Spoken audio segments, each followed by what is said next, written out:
Who's that? Iba! Wait, what?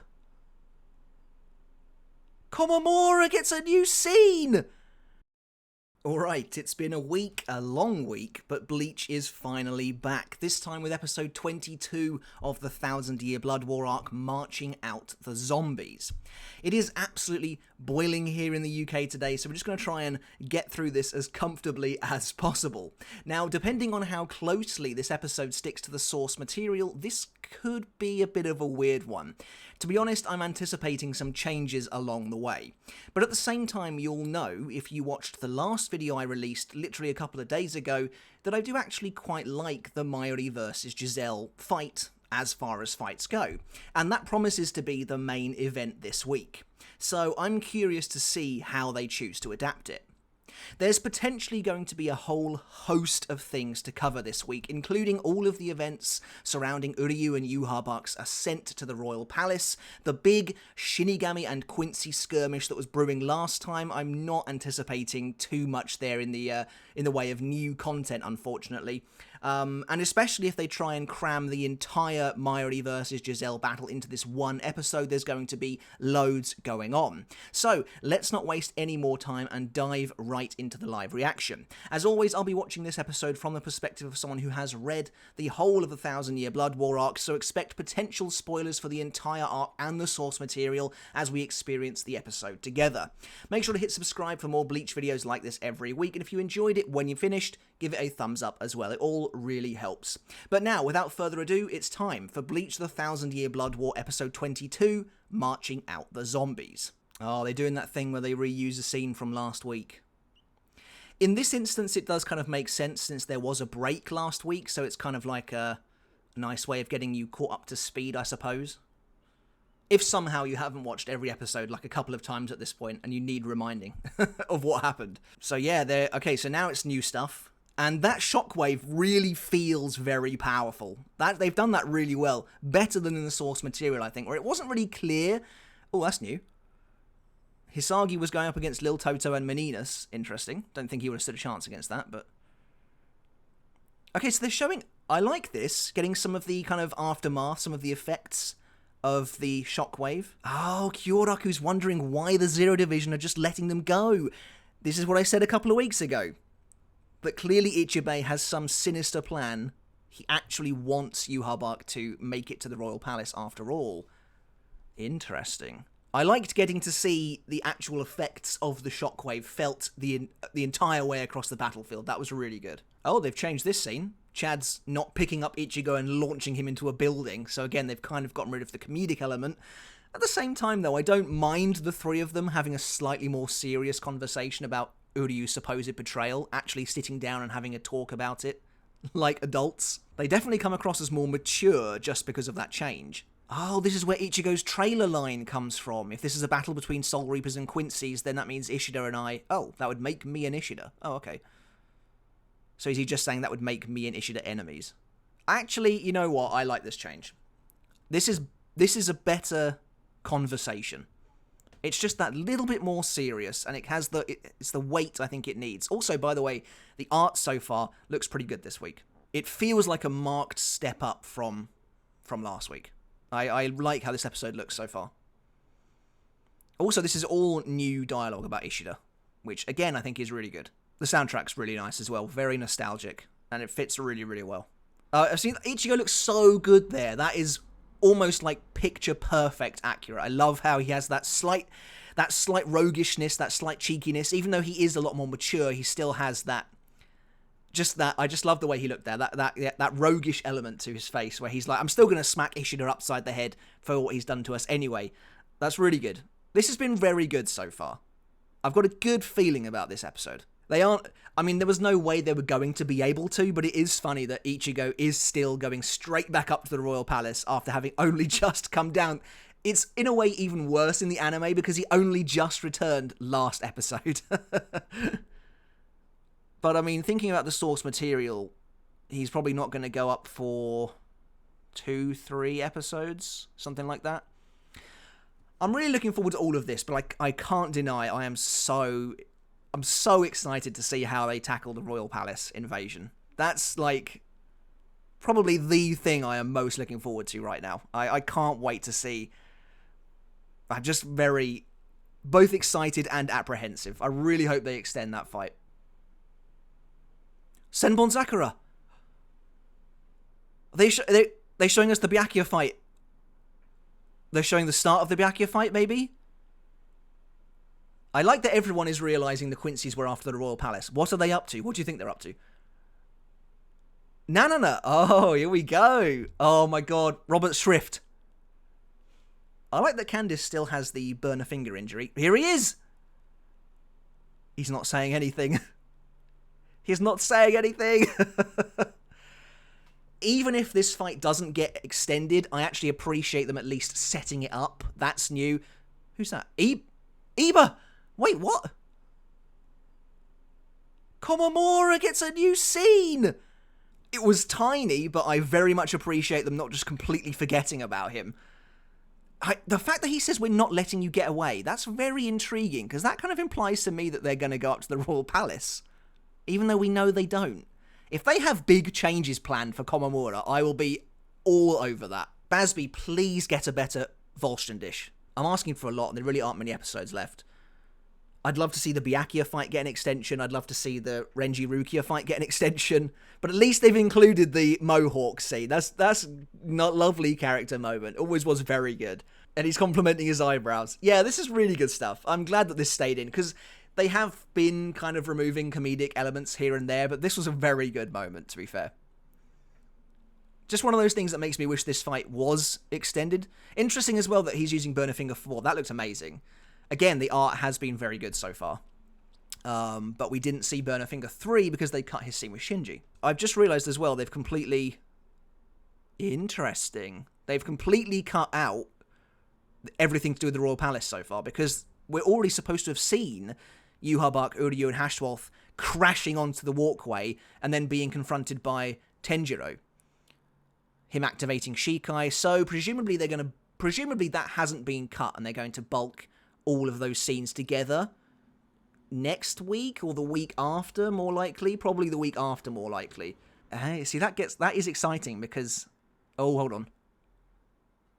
Okay, they've kept in Yumichika outing Giselle as a man. I love that. Huh? Oh, the creepy face is cool. And they cut Yumichika's line about it being to do with her smell. I'm happy that's gone. That was always a weird line. The scene is definitely slightly less odd, although he is covering his nose, but...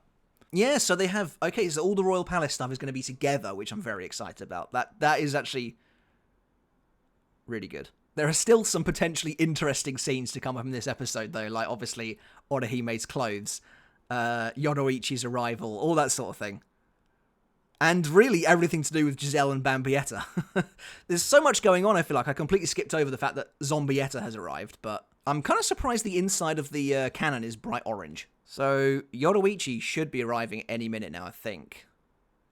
Depending on how they handle the next scene. This episode looks a lot better than last week, which I'm really happy about. And I really hope that quality continues. There's Akon, which means Yoruichi is not far behind. Oh, there she is. Okay, so they've cut the entirety of the conversation about Orihime's clothes and Yoruichi's slightly strange entrance. I'm in two minds about that. It's a bit of a shame the conversation about Orihime's clothes is gone for two reasons. One, that was about the only real, I guess, hint that there was anything really happening between Ichigo and Orihime of any kind of substance in this arc for a long time. It was definitely a good kind of... It was a funny moment that sort of built on their characters a little bit, even if it was a tad immature, perhaps. But also, it kind of removes all of the context around why Orihime is wearing this outfit in the first place.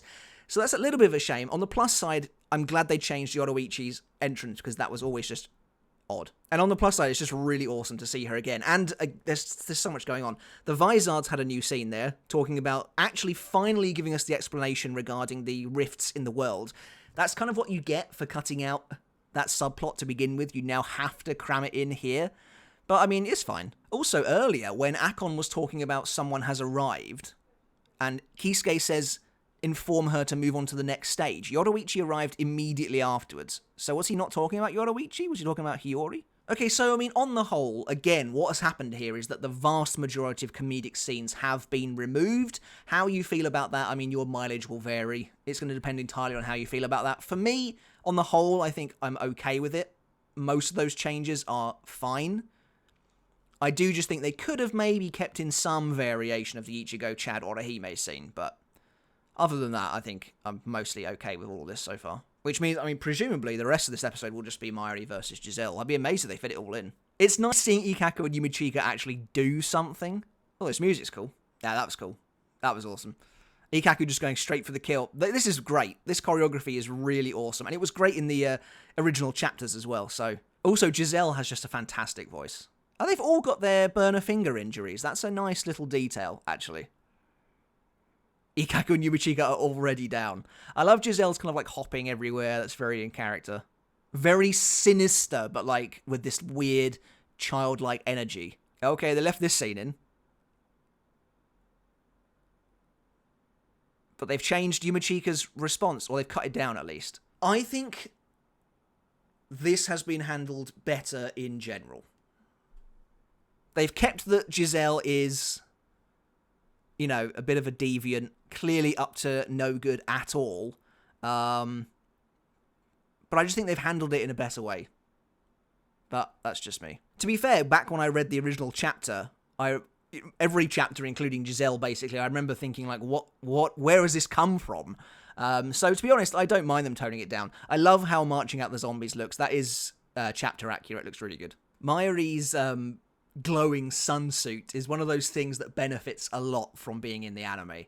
I mean, obviously, you can tell that it is gleaming brightly in the original chapters, but here it's just extremely powerful. It looks fantastic. See, like, I'm not surprised they've left this scene in, and this scene actually is, I think, good to leave in, because it really does establish the very twisted relationship between Giselle and Zombietta, and how Giselle is so clearly craving this power dynamic, this power fantasy almost. And again, she's, like, skipping towards her. It's very, very, creepy. This episode is drawn very well. And I mean, Bambietta's voice actress just completely changing it up, transforming the character in this episode. And Giselle's, of course, very depraved, sadistic expression there. So even though he's toned it down, he is still definitely shining in the anime. I like the idea is that he must have like a switch on him somewhere, or like a dial where he can just like... The fact that he included that in the first place is just hilarious.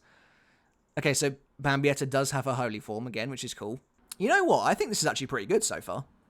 I'm quite happy with how this whole episode has gone. Mayuri unleashing his Pokeballs. Oh no, this is one of my favourite tracks as well. They're playing a lot of good music this week. Yeah, this is good so far. The choreography's cool. All of the effects look just fantastic. Bambietta looks in better shape than she... I say that, but Giselle just dumped her on the floor. But for the most part, Bambietta looks in better shape than I think she did after that explosion in the original chapter. That's one of the benefits to doing the battle analysis like 2 days before the episode comes out. The actual source material is very fresh in my mind. I'm sort of thinking about doing a battle analysis for Byakuya versus Pepe, but I just don't know if it's really... I just don't know if it's really worth talking about. But maybe it is. I don't know. Maybe let me know if you'd be interested in seeing that or not. I mean, presumably that's happening next week, so... I'm actually curious to... Oh, CG soldiers don't look great. I'm actually curious to see... But they're not CG there, though. That looks much better. I'm curious to see how that fight pans out. Okay, the zombies look good when they're drawn like that. They look really good. And they sound creepy as well. So we've got some... There's a lot going on this week, as I kind of thought there might be. We've got some familiar faces about to show up. I always found it funny how it just went unexplained that Nemu just decided to no longer wear her sunsuit. There they are. I kind of feel like they should have played some iconic, famous Arrancar-esque music when they showed up.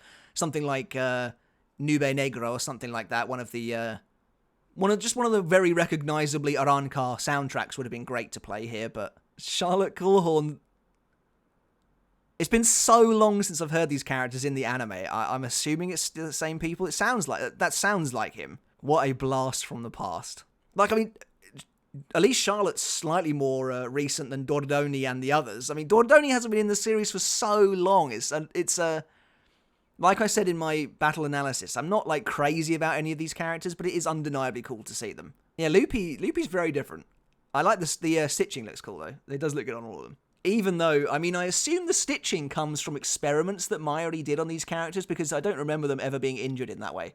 Apart from Loopy, who obviously somehow got his entire top half back. There you go. There's the footage of him taking them from Xyloporo's vault all those years ago now, it feels like. And we're back to CG Shinigami again. Giselle has a great voice actress. It's really good. It's got that kind of... Her voice has that kind of, like, casual irreverence. She kind of sounds a bit aloof to all the horrific things going on. But yeah, so far, this has been very good. It feels like this has been quite a long episode, actually. I mean, obviously, it's no different, but... I think it's just because of the sheer amount going on. I'm really excited about the fact they showed off the start of Byakuya's battle. Oh, man. That kind of makes me think, though, that they won't show any more. I just think that means that they've set that fight up now, and they don't have to go back to it. They'll just I don't know, maybe not. They focused on Robert. Robert said nothing and was, like, given a lot of prominence. That's all I'm saying. I know I was completely wrong about BG9, but I don't know. Either way, I'm glad we got that scene at all. I'm getting all my soundtracks mixed up. This is an old soundtrack, right? I can't really remember, to be honest. The art, yeah, again, the art has been very good this week. And of course, yeah, Charlotte is just somehow completely destroying Holy Form Bambietta. But yeah, as it is revealed later on, she is weaker because she was dead originally, which does make sense. It's just I don't know if Charlotte is that powerful. That's the thing. We are about to see his Sero though again, which is cool. Very oh, that's cool. Yeah, I love how they do Sero now. I mean, it looks kind of similar aesthetically to wow. That's okay. So the Sero has just sent Bambietta flying as opposed to obliterating her. But Seros kind of just look like Quincy Reiatsu now. But I just think they look very visually pleasing. Uh-oh, here he is. Is this going to be the cliffhanger? Those reaction shots are technically from... Yeah, so they've combined the end of chapter 590 and 591? Or 591 and 592, I can't remember exactly. So that's the end, I think. Yeah, okay. That's a good cliffhanger. And it means they're splitting the fight. I like that. That's good. So Giselle's fight actually gets to cross over to another episode. That's cool. That's cool. I like that. Yeah, I'm happy about that. I'm glad they didn't try and cram it all in. In fact, because they didn't, so what is that? 5872. I think it's 591. Hitsugaya showing up at the end. I think it's 591. That's what? 4 or 5 chapters? That's not bad. That's not bad, to be fair. And I thought the episode was really good, actually, throughout. Now, as we've seen from the last 2 episodes prior to this one, a lot of chapters doesn't automatically mean a bad episode at all. Because they've all been good, really. But I thought that this one felt pretty nice. Although, again, there was a lot of cuts. But on the whole, I was actually really happy with that, I think. I hope they can maintain or even exceed this level of quality now, right the way through to the end. Because we're pretty close now. 23, 24, 25, 20... There's 4 episodes left. I mean, that's crazy. Yeah. Oh, man. I'm really excited. I'm just really excited for everything to come. Really excited. I can't wait, to be honest. I'm really, really looking forward to that Royal Palace battle. So next week, then, they could probably wrap up the Giselle fight in the first... Oh, the Mayuri gets the poem. Okay, I guess that kind of makes sense. Yeah, so they could wrap up the Giselle fight marching out the zombies too. Okay. They're not calling the episode Rub Dolls, then. So, there we go. That's it. Episode 22, I thought was pretty good. Actually, handled quite well. There was a lot to go over, but on the whole, I was actually really happy with that throughout. I think it looked great. It looked really great. Most of the changes they made, I thought, on the whole, were for the better, to be totally honest. Just toning down some of the stranger material in these chapters on the whole. There were some changes I don't think they should have necessarily made. Like, I kind of wish they hadn't gotten rid of the whole conversation between Ichigo, Chad, and Orihime. I mean, even then, that still is a bit of an odd one, but it was a funny moment that did sort of build some interaction relationship between those characters. More than anything, it did sort of at least allude to the fact they might end up together, but there might be more mature and more natural and organic ways of doing that later on. We'll just have to wait and see, I suppose. But yeah, on the whole, I thought that was a really good episode. I actually really liked it. I think they adapted Mayuri versus Giselle quite well. Next week, like I was saying, they could probably finish that. We've got like 2 chapters left, if that. They could smash that out in the first 5 minutes if they really wanted to. Most of one of those chapters is going to be Hitsugaya fighting people.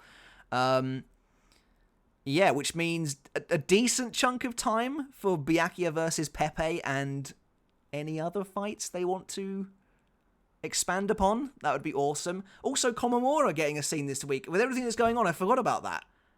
I was not expecting that. That gives me some hope they might not completely forget about him, especially since, you know, Iba is still... They're still all about trying to get to Yuhabuk. Yeah. It is kind of funny to think that one of those big pieces of debris just apparently landed on top of Iba. And then he just pushes it off like it's nothing. But yeah, interesting. Very interesting. Yeah, I'm really, really excited just for pretty much every episode to come now. I think we're really in the throes of the crazy part of the arc. This is where this core is going to be just crazy. And I'm really excited to see how they adapt it. But yeah, that's it for this live reaction of episode 22, Marching Out the Zombies. I really hope you enjoyed this video, guys. Let me know your thoughts on the episode down below. As always, did you enjoy it? Were you happy with the many changes they made this week? Because they did make quite a few. Yoruichi's entrance, all that sort of thing. Everything revolving around Giselle and Yumichika, for instance. That was all toned down a fair bit as well. Let me know your thoughts in the comments below. I'd love to hear it. Do let me know if you enjoyed the episode. Make sure to hit subscribe for more Bleach videos like this one every single week. Give the video a thumbs up as well. And yeah, to help support the channel. I really would appreciate it. But until next time, guys, I'll catch you later. And I'll see you then. Oh, God, it is so hot in here.